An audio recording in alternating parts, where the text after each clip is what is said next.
So ayun, okay mga kachamba, kamusta no?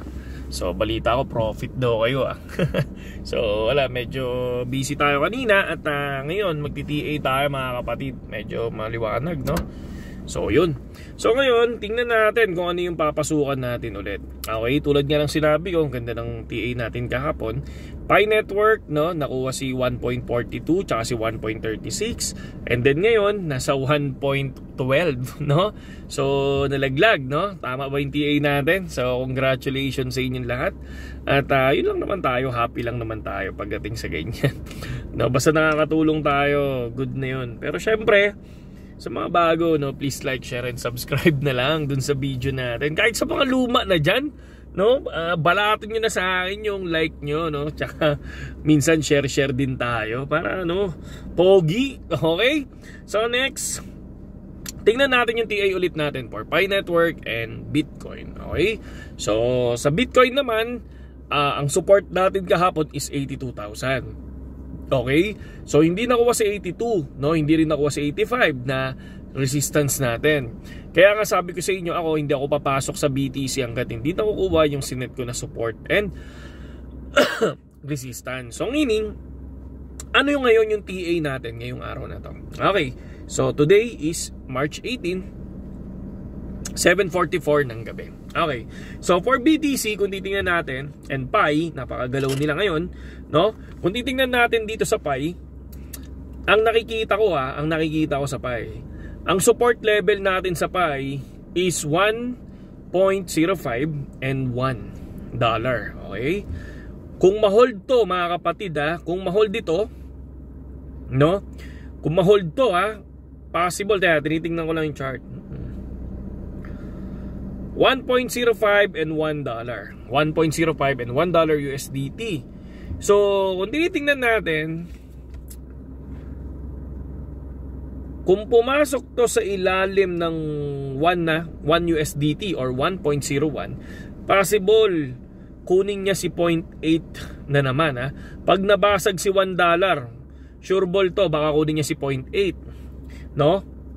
Ngayon, kung ako dyan, ang possible entry ko for long position kapag, kasi ganito lang yan pwede kasing rejected sa $1, okay? So kung ikaw naman is high risk taker ka, kung ikaw high risk taker, possible mag-long ka sa $1 no, 1.01, tapos mag-cut loss ka ng 0.98, okay? Or mag-short position ka, mag-cut loss ka naman ng mag-short position ka sa 1.05, mag-cut loss ka naman ng 1.10. Okay? Pwedeng ganoon di ba? Pero kung support and resistance ang pinag-uusapan natin mga kapatid, no? Kung support and resistance no, ang support natin is 1.05 and $1. Okay? Yan ang support. No, possible pag nabasag yan, no? Dumiretso, nakuha si 0.98. Ayun na yun, makukuha na si 0.8. Okay? So pagdating naman sa resistance mga kapatid no, ito yung upside potential no, possible masyadong mataas, 1.3. Nasa 1.3, pag nakuha niya si 1.3, possible na yung 1.5. Okay? And then 1.5 to 1.8 ulit tayo. So yun siya. Pero nakikita ko yung downtrend pa rin ni Pi Network. Okay? So, pero tulad nga ng sinabi ko, nandoon yung support and resistance lang. Okay? Doon tayo bumabase, di ba? Kung naniniwala kayo sa support at nabasag, pwede kayo mag-short, di ba? Pero kung alam nyong recover, no, pwede kayo mag-long, no? Pero ako, lagi akong ganun No, kung titingnan nyo, kapag nakita nyo ako nag-TA, kung ano yung nilalagay ko na support and resistance, doon lang ako. Di ba? So, hintayin ko yan. So next, BTC. Sa BTC naman natin, ang support level natin is 80K. Okay? 80K tayo, no? Is kahapon 82K, ngayon syempre nagbago na yung charting, 'di ba? 4 hours time frame. So 80K, pag nakuha niya sa 80K, possible pumunta ng 79, 78, 77 and 76. Okay? So once ma-break si 80K once ma-break si 80K, okay? resistance natin 85k. Once mabasag sa 85k, possible yung 88k.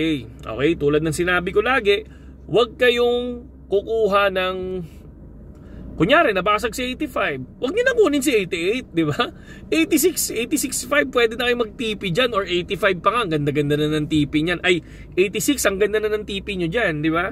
Profit na profit ka na dun, di ba? Pero syempre, bala kayo, kung risk taker kayo, pwede nyo kunin si 88, di ba? Kung naniniwala kayo na kukunin niya, pero possible lang yun.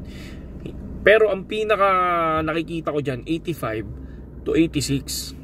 Pero pwedeng kunin si 88 once na nabasag si 86, no? Step by step, parang ganun siya. Okay? So para naman sa akin, so kung maglo-long position ako, pwede ako mag-long sa 80, magka-cut loss ako ng 78k. Parang ganun, di ba? And then TP ako ng 82. Parang ganyan eh. Yun yung nakikita ko minsan, di ba? Pero tulad ng sinabi ko, once mabasag si 80k, possible bumagsak. Diba? Karaniwan kasi ng TA natin, laging tumatama yung support and resistance. No, yung ibang ginagawa, tulad ng mga ibang grupo natin, pag nag-set ako ng support, ang gagawin nila, maglulong sa support na yun. Pero ako, every time, hinihintay ko mabasag yung support na yun. Pag nabasag yung support na yun, automatic yan. Mag-short ako. Ganun ang ginagawa natin.